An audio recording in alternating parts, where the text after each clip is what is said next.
I grew up in Sacramento, California.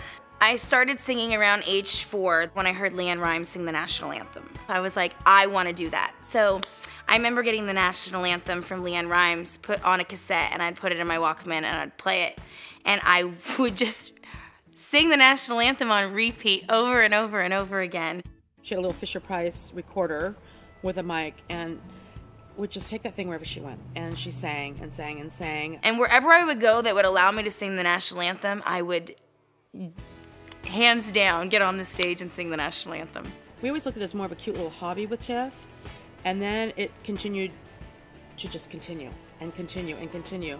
And she sang wherever she could sing. I mean, national anthem, God Bless America, Proud to be American was her go-to. My parents, I think, saw singing as more of just a hobby. They're like, oh, she likes to sing, and she likes being in front of people. So then that's when they started putting me in cheerleading at the age of 6. She cheerleaded at school, and she just lit up the stadium. When she was a little girl, people came to watch her rather than the Pop Warner team. I think at that point, my parents still saw that through cheer games and being at school and rallies, I was still trying to sing at the same time as cheering. So I wanted to always have a role where I was singing, whether it was in a choir situation where there was a lot of people or it was a solo situation. I started working for the very first time with a vocal coach at the very end of high school. Because for the most part, I had listened to YouTube videos to teach myself like vocal training. Well, my first impressions was she was very passionate, very excited and very passionate. She came in with a smile on her big smile on her face, very ready to get to work. Even at 17 years old, you could just see that, you could feel it. When she started kind of elaborating on when she was younger, how long she's wanted to be a singer and stuff, said since she was 4 years old, that was just amazing to me. With her, it was a different thing. You could feel it, you could see it. And I think finally at that point, my parents recognized, I think at age 16 or 17, they realized, okay, she's not gonna give this up. We were pushing her really to be an attorney because she was so stinking good. And even the judges downtown at mock trial, where this girl is amazing.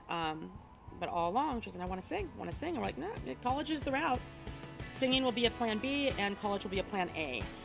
I think at that point, I knew we were probably going to kind of go music, but to appease my husband, we were going to go college at the same time.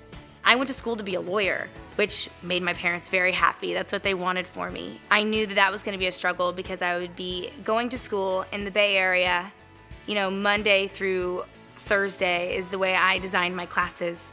And then I would come home every weekend so I could work with my vocal coach.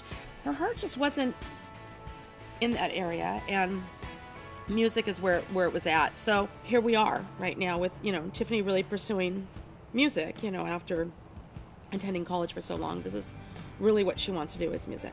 I just realized it wasn't for me. I realized it wasn't just being in front of people that made me happy. It was music that made me happy. It's always been my first priority, my first plan. As much as my parents didn't want to believe it at the beginning, and they didn't want to believe it, they wanted me to go to school and do those things, and I respected that, and I knew that it's something that they really wanted for me, but I knew that there was no other plan for me other than to be an entertainer.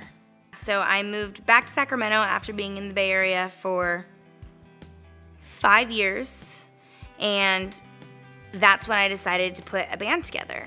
We started just grinding it out, practicing like crazy, putting together sets, learning on how to design an entire live show, whether that was a 45-minute set to an hour set to a 4-hour set. All of them we treated very similar. You know, for me, it doesn't matter how many people are in front of me, whether it's 10 or 1,000 or more than that, or somewhere in between. I treat every audience the exact same because I think that's really important. So we started booking, you know, small, really little gigs, which were the really, really long ones. They were there till like 2, 3 in the morning. And then we started booking like fairs and festivals. There was something about a fair and a festival that I just felt like these are the type of stages that I know I want to be on. This is the kind of audience I want to be performing for.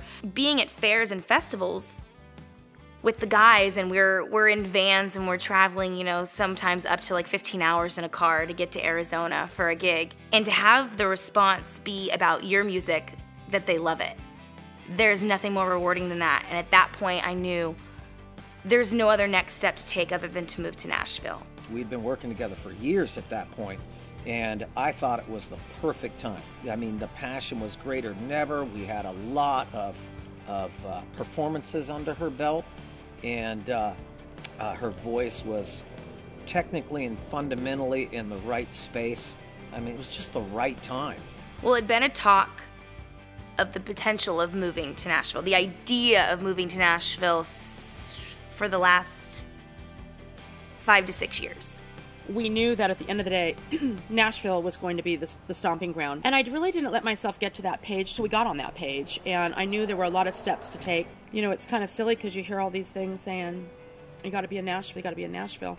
And I think at the end of the day, you have to be in Nashville. And nothing held her back because she knew that was the end of her rainbow, was to get to Nashville. When the news came for me to actually move to Nashville and I came home, it was like, I think we were all so excited that this opportunity was coming and that it was really time for me to actually take my shot at this, that they all just jumped in, all the help to just pack the bags, let's get going.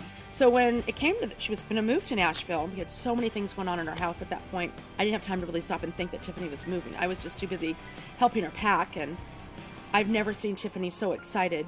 And when I came to Nashville and I started looking around at all the talent and the amazing people that were here, I was like, oh my goodness, can I do this? Like, can I actually do this? And is this something that's right for me? And I think every artist goes through that moment, right? Those roller coaster moments of like, oh goodness, can I not?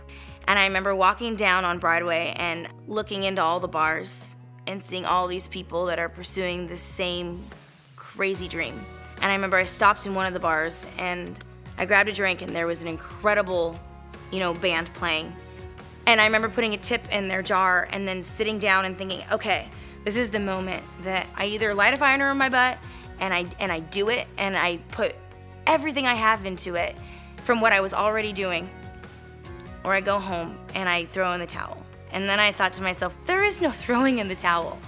I've been doing this for too long.